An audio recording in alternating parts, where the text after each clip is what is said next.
আসসালামু আলাইকুম প্রিয় শিক্ষার্থী ভাই বন্ধুরা, সকলকে স্বাগত। আজকের এই ভিডিওতে আপনারা জানতে পারবেন প্রাথমিক, হাই স্কুল ও কলেজ পর্যায়ে সকল শিক্ষার্থীদের উপবৃত্তির টাকা বিতরণ করা শুরু হয়েছে এবং কীভাবে আপনারা জানতে পারবেন এবং অনেকের টাকা যাচ্ছে না সে বিষয়ে থাকছে বিস্তারিত আলোচনা। তো ভিডিওটি আপনারা দেখতে থাকুন। আর আপনি আমার চ্যানেলে নতুন হলে অবশ্যই চ্যানেলটি সাবস্ক্রাইব করবেন। দেশের সব জেলায় উপবৃত্তির টাকা প্রদান শুরু হয়েছে। এবার প্রাথমিক বিদ্যালয়, মাধ্যমিক স্কুল ও কলেজের লাখো লাখো শিক্ষার্থী ধাপে ধাপে উপবৃত্তি পাচ্ছে। আপনি যদি এখনও টাকা না পেয়ে থাকেন তাহলে চিন্তার কোনো কারণ নেই।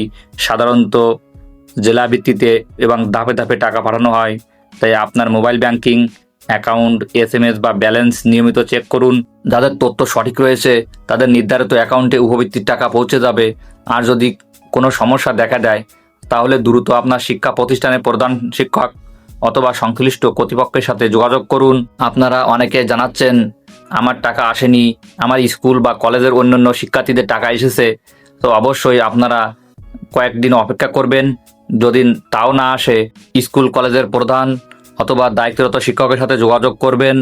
এছাড়াও আপনার মোবাইল নাম্বারটি সঠিক আছে কিনা, আপনার ব্যাংক অ্যাকাউন্ট সঠিক আছে কিনা বা আপনার অন্য কোনো তথ্য সঠিক আছে কিনা সেগুলো আপনারা যাচাই বাছাই করবেন। সারা বাংলাদেশে উপবৃত্তির টাকা প্রদান কার্যক্রম চলমান রয়েছে। এই উপবৃত্তির টাকা পেয়ে লাখো লাখো শিক্ষার্থী আনন্দে উল্লাসে মেতে উঠেছে। তো আজকের এই ভিডিওটি আপনারা কোন কোন জেলা থেকে দেখছেন এবং কারা কারা উপবৃত্তি পেয়েছেন এবং কারা কারা এখনও উপবৃত্তি পাননি, আপনারা কে কোন শ্রেণীতে উপবৃত্তি পেয়েছেন অবশ্যই কমেন্টে জানাবেন। আর আমার এই ভিডিওটি যদি ভালো লাগে তাহলে লাইক, কমেন্ট, শেয়ার ও সাবস্ক্রাইব করে পাশে থাকবেন।